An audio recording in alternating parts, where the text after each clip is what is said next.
Hello, I am filming this from my studio. You can see all my wall like that, and I'm preparing for some deadlines that are coming soon for some competitions, illustration competitions, and that in general personal projects that I would like to explore, not just for the illustration competition. So I'm going to show you like how I am dealing with like sort of like a big illustration, like a big, saying like A3 size, and how's my method, or how's my technique, and how I'm approaching it, and hope you like it.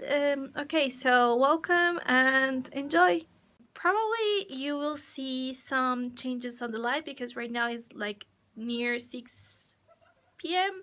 and in Ecuador is like from 6 to 7, that's the sunset, so the light will change a lot. So and probably I won't finish it today, so you will see maybe different, like the light is kind of weird, and you know why. Okay. Okay, so this is the image I'm going to paint, and this is located in the Ecuadorian Amazon. Okay, so I will explain more over the story with the time lapse, but I just wanted to show you I'm going to use acrylic first. So probably I will mix some brown sienna, burnt umber, sorry, and a little bit with blue, just because I don't want to use straight black, because this is going to be on the back of the page, because the Amazon is very dark. So I just want to show that in not so hard, not so strong in a way, and probably like it's an experiment. Let's see what happens. And okay, yeah. Hello again. So I'm a little bit nervous because this is the first time I'm doing a time-lapse video, or making a time-lapse video, and we start with the colors. So as I said before, mentioned before, I didn't want to use black, and I wanted to use a combination of brown and different type of blues to see which is the color combination that is more suitable for the backgrounds of the Amazon. And yes, I'm using acrylic because it dries fast, and as a first layer, because I'm on the way I'm going to work by layers, I will use wash later on.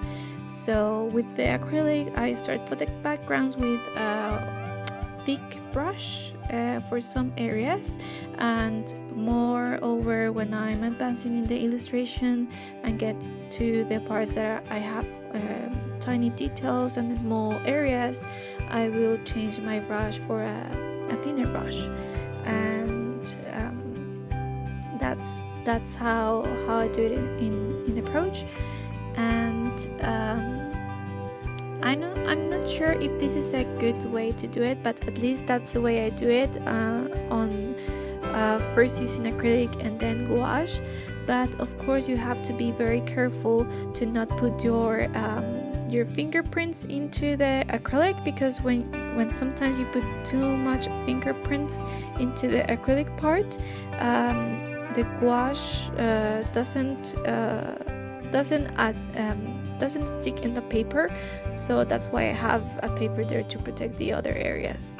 And yeah, so these first parts that are darker,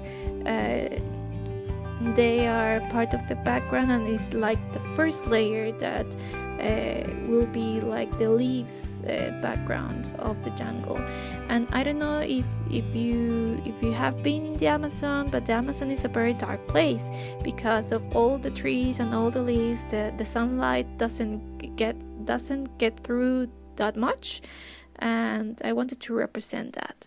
So after the acrylic, I will put some leaves with wash in several layers, so different colors of green to more or less represent the diversity and the deepness, or the dip of that place. Yes, and what I like about the material is that gouache is that it covers a lot of colors and is very opaque. And you can see I'm putting it over the acrylic. And after I draw or paint the leaves, I'm going to the trunks of the trees, and I love that this texture that is kind of buttery that you have at first when you have fresh gouache. It's really nice. And so later, as I'm working by layers again, I'm doing the ones that I had on the background first, and then I'm going to the objects or the drawings that are in front of that. So I'm working in order, as you can see. After the trunks, then it comes the other types of plants and leaves, and this is something that is kind of tricky to work with green, because you have to be very careful to not look to don't make it look very like kind of artificial or not, because green is, I think green is a very difficult color, but even though it's my favorite color. Yeah.